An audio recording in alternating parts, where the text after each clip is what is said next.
don't think I've ever opened with a rock band. That's quite impressive. And I love having the co-founder of Booking being our opening act as well. That's even cooler.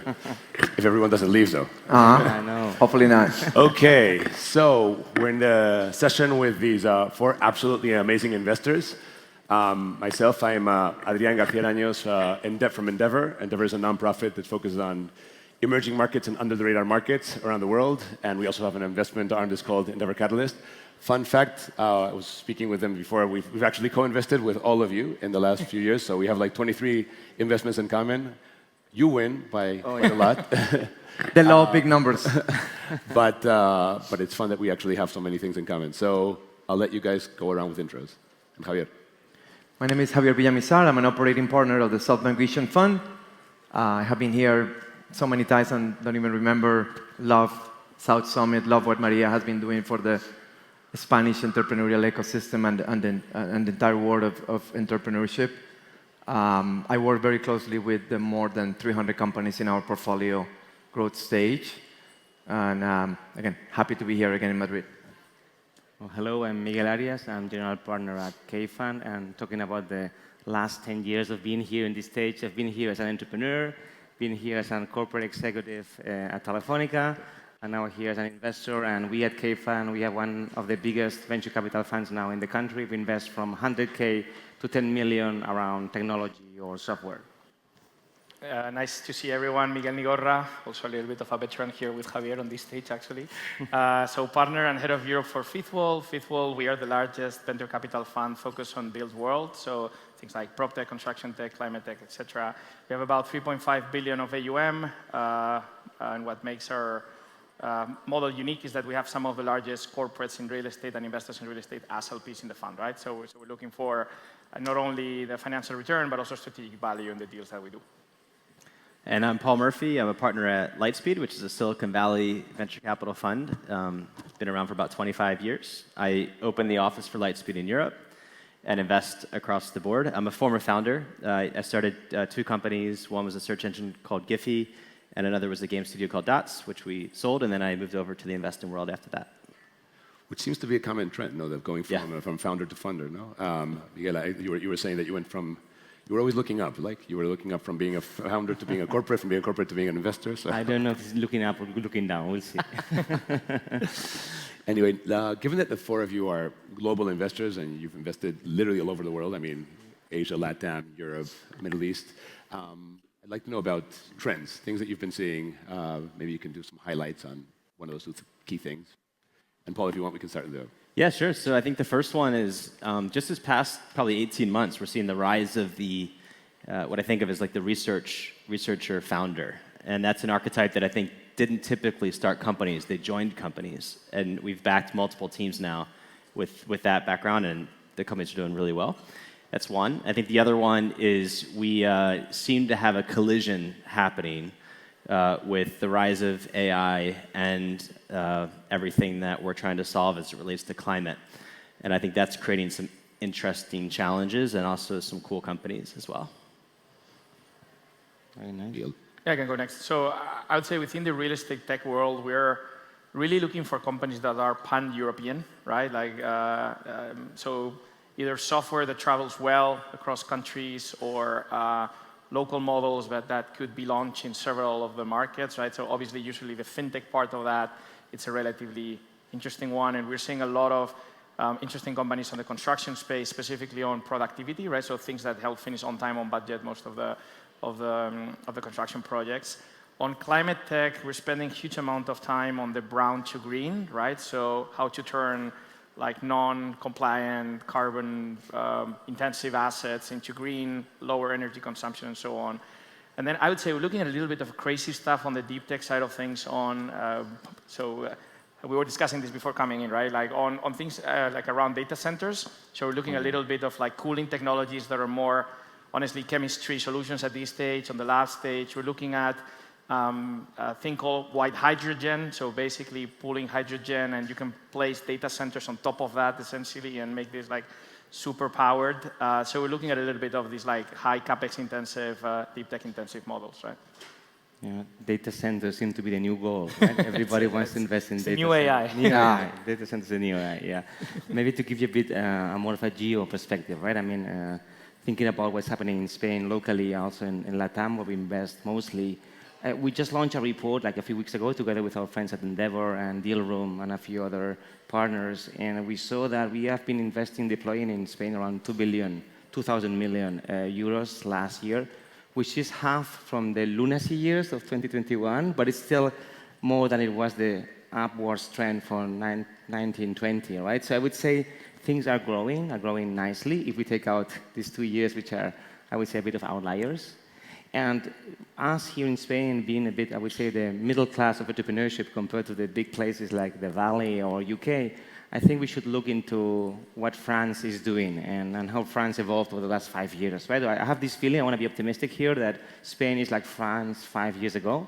So there is more maturity of founders, there is more researchers coming out of university creating companies, there is more money being deployed. So I do feel that it's a very good time for Spain. And actually, it's not a good time for LATAM, because LATAM had also very rough last 2 years when many big investors moved out of the region. But the investors are super sophisticated. They are having very good businesses with a lot of traction and a lot of digitalization happening. They can leapfrog using AI and actually advance quicker than what happened in other regions. So we are very bullish on how LATAM is going to be evolving over the next years too. From my point of view on growth, 2 things. One, we're seeing a lot of companies that 3 years, 4 years ago thought that their exit was going to be a publicly traded company. And there is this, in English we said, come to Jesus realization that not everybody needs to or should be or could be a publicly traded company. And we're starting to see the environment is starting to create opportunities for companies to explore other avenues, right? Either being sold to a private equity fund or to a corporate, an enterprise, or maybe a roll-up of multiple companies with similar business models that at certain point, maybe because of scale, you can go public, or traditional M&A.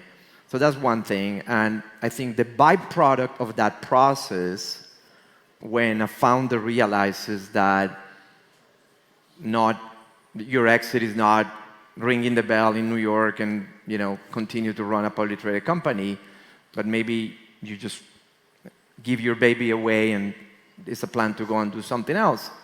Then I see this new emergence of what I call second-time, third-time founders. And it is impressive how these founders are getting amazing premium when they try to do the next big thing. I think this is an important trend in the market. There is a lot of talent, people that have done already 1, 2, 3 companies, like my friend here. There is a premium out there. There is a possibility to raise big seed rounds. I'm not doing it again. It's not I know you're not doing it, but maybe one day. You never know. But there is always that scenario for a founder to go and continue doing a new thing. So I always, when I meet a founder, the question that I always ask is this your last business, right? Or this is just the first one out of many that you can build in the future? And you can see, depending on how a founder reacts to that question, like the propensity they have to go one way or the other. Actually, that brings me to our model with Endeavor. Since we're always selecting founders, when we have serial founders, it's amazing, actually. So we see some super exciting opportunities there. It is true that sometimes it's kind of sad when you see the first one actually fading, but it's a learning opportunity, especially for serial founders. Looking at the room, and I can't see much because of the lights, how many of you here are entrepreneurs? Raise your hands. Okay, so it's a significant chunk, which is good, because the next question has to do with that. Now, tips around navigating the landscape as it is right now. So if you want, just to change the order a bit, I'll start with the 2 former founders, and I'll move from there. Actually, I was a founder one day. Long time ago. So maybe I would say the first thing in this current ecosystem, right, which is quite different. is that everything is so much faster than before, right? That AI is changing the game and is allowing everybody, also the incumbents, to do things much, much quicker. So I would say founders need to understand more than ever what is the insertion point with distribution. I think distribution, access to distribution and access to proprietary data is critical. So you need to start thinking just about yourself, your great product, I'm going to change the world because I found this amazing thing, but how this thing I have thought about really inserts into a wider ecosystem or stack or corporates or customers, right? So it's not that the world is turning around you, but how you are a small piece, a small asteroid in a bigger system and how that works. I would say this understanding, I think, is pretty relevant and much more in these times. I mean, I think it's hard. I think what's hard for speaking as a former founder, you can't necessarily time the market, and I think that that's particularly difficult because some years a company may get funded or overfunded, and other years a similar caliber company doesn't get any funding or gets a fraction of that amount of capital. But as we know, I mean, I think the previous speaker was. Started a company in the late 90s. There's plenty of companies that were started in the early 2000s.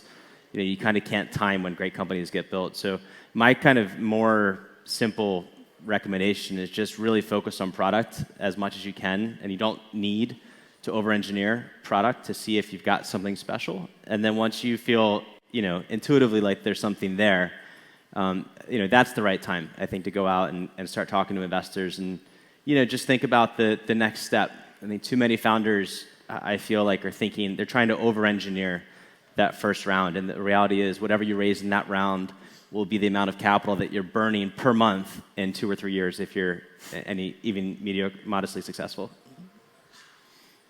Weird.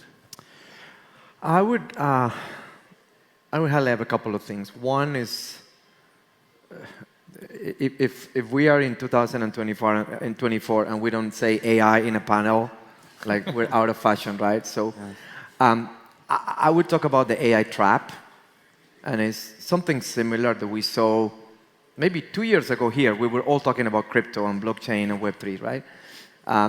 So there is this tendency to sprinkle the term of the technology that is in fashion in your business, right? It could be AI, it could be blockchain, it could be something else. So I would caution founders to be careful with that, right? Either you are a company that is really leveraging AI in some way, shape, or form in your business, or you are an actual AI company that is building some kind of a foundational component of the stack. But just saying AI for the sake of it and having a slide on your deck that says AI without real substance makes no sense. The second one would be also related to AI. I think we are in a very particular moment in history where, and I have seen it in the last 6 months, you get a pitch from a founder on Friday about this fantastic idea of using AI to solve a problem. And when you go a little bit into what the solution was, it's basically an API of a wrapper of some foundation model. And then you wait until Sam Altman comes next Friday and tells you about the latest release of ChatGPT, or Google comes and said the latest release of Gemini. Those models, those platforms are already solving that problem, right? So as an entrepreneur, you have to be very, very careful on these ideas that you're pitching, because these technologies, these platforms that are out there are evolving at exponential speed. I honestly have been in technology for 30 years. The speed that we're seeing today, I have never seen before. Just one thing I just want to sort of pick on. I agree that the AI piece has to be authentic. However, any company that's started 18 months ago is no longer relevant, effectively, if you're not using AI. So I think it has to be authentic. I completely agree with you. But if you're pitching light speed, and you're not talking about how your business has changed because of AI, alarm bells are going off. Like something doesn't seem right. Yeah. Because AI could replace your business, Yeah, right? exactly. Yeah. Somebody with AI could probably, compete with you faster. Yeah. The way we think about it is actually we're pretty bullish around vertical AI models, but on the application layer, meaning anyone trying to compete on capital or anyone trying to have a horizontal solution for the market, good luck, right? Then you talk to Paul. No, but honestly, so you should be doing something, and then AI, it's a means to an end, right? It's automating, it's giving you capacity to do something that you are already doing, but it's like saying we're on the cloud 30 years ago. It's like, yeah, everyone will be on the cloud in 10 years from now. It is a differentiator today, but it's not going to be in 5 years from now, right, for anyone. And you should be on the cloud, by the way, right? Now there's the whole thesis around actually going offline. But anyway, just to add one thing, now that we are on the demystifying themes, one of the other things that I feel in these events is this obsession by raising rounds. And venture capital, and raising capital should be a means to an end, right? It's meaning you should be building a profitable business model by itself, and then if you need capital to either accelerate or you need to front load, hiring the team, building a product, it's a capital intensive business, so you need someone to give you that initial capital, that's when you should be thinking about venture capital. But you should be thinking about building a business that it's standalone, profitable, and you should be focusing on your business plan, not the capital raise that is coming from the business plan, right? You start from the business plan, and then you think about the capital raise, not the other way around. And then the other myth is venture capital is the next big thing because you are in a panel at South Summit, right? You raise a venture capital round, but there's multiple other sources of capital that are equally attractive or even more attractive, right? So there's debt, there's equity, there's banks, there's there's grants, there's all sorts of other sources of capital that you should tap into because venture capital is very expensive, and especially with this, the interest rates where they are and where they're going to be for a long time, venture capital is a pretty expensive source of capital, right? So you really need to use it for something that really makes sense. The best ones that we've seen are the ones that actually their best source of capital is a client. Oh, yeah. One of our companies is Checkout.com with Guillaume Poussas, and their first round was already unicorn valuation. Everything had been bootstrapped till then. The clickbait that we used here was actually strategies to scale. And so hopefully we can actually reveal a few strategies to scale. But looking at the portfolio and those common investments that we have with so many of you, I mean, Payhawk, Clicalia, we have Beyond Price, we have Creditas and Rappi. Any things that you could think of from a strategy to scale perspective, things that you've seen that go right, things, mentalities, mindsets? I might be a little bit contrarian here in that sense because I'm a big believer on, we say, nail it before you scale it, right? If I read Hoffman's book, he probably said completely the opposite, right? My advice to founders is always is to nail the business model. I think similar to what Miguel said before. Understand the business model, understand the unit economics, understand that you have product market fit, understand the real size of the market, not what you believe is the size of the market. Try to test the depth of the market so you don't hit bottom very quickly after you raise a lot of money and you can scale. And then once you have that, then put as much capital as you can to actually grow. I think it's very difficult. I think the example that everybody gives you in the textbooks is building a plane where you're flying, right? It is very difficult. Again, people can tell you that it's possible. You need particular teams. You need a specific, skill sets to do it.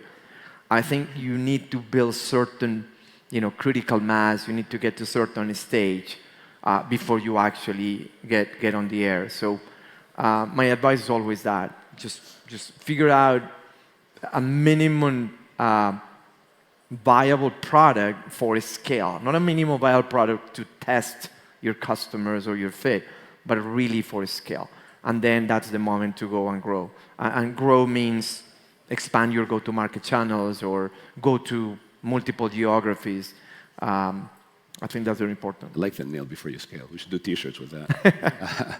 I was trying to piggyback on what Javier just said. I mean, thinking about common traits, and it's very hard because, I mean, every entrepreneur is different, right? So, but I feel that some kind of maniac, paranoid obsession, right, about trying to get things right. I mean, that this internal drive is something that we see clearly in the best entrepreneurs, which somehow permeates into a super strong sense of urgency. I mean, entrepreneurs who are not thinking that weeks are a very long period of time and are not, in a way, contacting their team members, their investors in a very, very fast pace and very strong cadence. And for example, I mean, there's a super strong correlation about the entrepreneurs that send you a monthly report and the ones who don't. And it could be any kind of monthly report. It doesn't need to be very fancy, but if nobody's looking at the cadence of the business, then you are not building fast enough. So I would say this is a common trait. And the other one would be probably this idea of not perseverance. Perseverance could be a bad thing to do because if you hit your head against the same wall all the time, you would die, right? But Stubbornness. yeah, stubbornness is bad,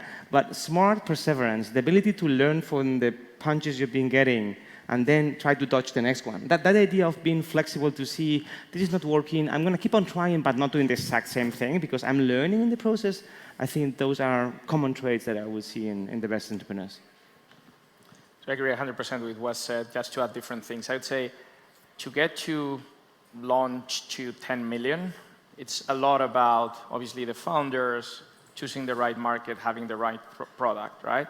From 10 to 100, which is mostly where we invest, it's all about execution, right? It's about having the right business model, it's about having the right go-to-market, and it's about really having the operational, the team, the processes, everything that will allow you to actually scale the business model, right? So it's relatively easy, like again, it's not easy at all, but don't get me wrong, it's relatively easy to have broken go-to-market and the founder is doing sales, have negative unit economics and raise capital, and have terrible operations and not really have a scalable business model that open several markets, several verticals because you're powering through, right? It's relatively easy to do that. Once you get to a certain size, it is very hard to bring a non-performing, high growth but non-performing company to actually make it high growth but performing, right? And the problem is that then when you get to the 100 million and you start thinking about exits, then you need to do it not only better than, you need to do it better than the incumbents to actually have a place on public markets or being acquired by a corporate, right? So I think trying to bring that into the earlier stages, it's very important, right? And that's how we underwrite companies, at least at a Series B or a Series A+, right? I mean, I think from my side, I would say I sort of tend to come at these things from a product perspective, and I think the golden rule, for me, a golden metric, I should say, is always around retention. And if you're an enterprise company, it's churn or logo retention. Consumer companies, you have benchmarks as to what best in class is. And my only advice is never excuse away poor retention. Don't say, oh, it's okay, we've got great monetization, or look how much time our engaged users are spending. If your retention sucks, your product is not going to scale. So fix that before you take any money, before you market it, hire salespeople. And once you have that, all the other stuff, actually, there's usually a playbook for, and you can adopt that playbook to achieve the kind of growth you want to achieve. It's interesting. We launched a study last year called Unicorn Founder Pathways. It actually went quite viral for the first time we did a study that actually went viral. Because we really get tons of hours to these. But this one was actually interesting because we analyzed 50 founders from developed markets and 50 founders from under-the-radar markets. And we saw what were the common traits before they set the company that became a unicorn. No? And it actually debunked some of the myths. No? But for example, one of them was that it's an obvious one, but a lot of STEM careers, so a lot of engineering in the background. So a lot of the engineers, they have already a leg up, I guess. There was also the whole thing of being a migrant or son of migrants. No? So if you're the son of, if your parents are from abroad and you've been multicultural or you've lived in several countries, that was big. And there was also the fact of working for another one of these companies. Working for an entrepreneur, being an entrepreneur yourself, having founded several companies, or having worked for an entrepreneurial venture. But it's fascinating because it kind of like debunked some of the myths of you have to work in a big consulting firm or a best investment bank, or you have to go to an Ivy League, or you have to work at a XYZ. So, but it's one of those things that we found that was very, I don't know, filled us with a lot of hope around that. We have 1.5 minutes left, so I wanted to do like a quick fire round. Last minute tips for our audience here of founders. Please go ahead. I can start. Pitch to the right fund, right? If you're a seed stage, look for seed stage funds. If you are a growth stage fund, you probably know who you need to go after. It's great to network, but you should focus on the quality of the networking you do in this type of events, right? I like that one. Then following on that is do due diligence, right? I mean, it's not just that we are looking at what you're doing as founders. I mean, try to see how the founders of the companies that failed with us think about us as VCs, right? How do we behave when things went sour, not when things went great? Okay, so mine would be trust your product intuition. When you get, there's always an area when you build a product, you have to get it to a point where you think, okay, this is good enough. It should tell me whether we have product market fit or not. And the data is not going to sort of tell you because you can always build more. So trust your intuition. If you build something that you're proud of, you think it represents the vision, but it's not working, stop and go do something else. Try a different product or different direction. I would probably piggyback on that and say, just be mindful of developing a product or growing a company and optimizing for it to be a business and a business that makes money. Be aware of, fallacies like optimizing for fundraising. Right? A lot of founders start to get into that path where they forget about the product, they forget about the market, they forget about the customer. It's all about, am I going to look good for the next round? Am I going to be able to get any of these guys to give me the next big check, right? The moment that you go that path, I think you completely lose the perspective on a business. So it's all about building a good business, optimize for the metrics of the business. Then any of us that see a good business, we will give you the money. Mm-hmm. We're being kicked out by the timer, but I want to thank you guys for a fascinating conversation and you guys for sticking around. So please, round of applause. Thank you.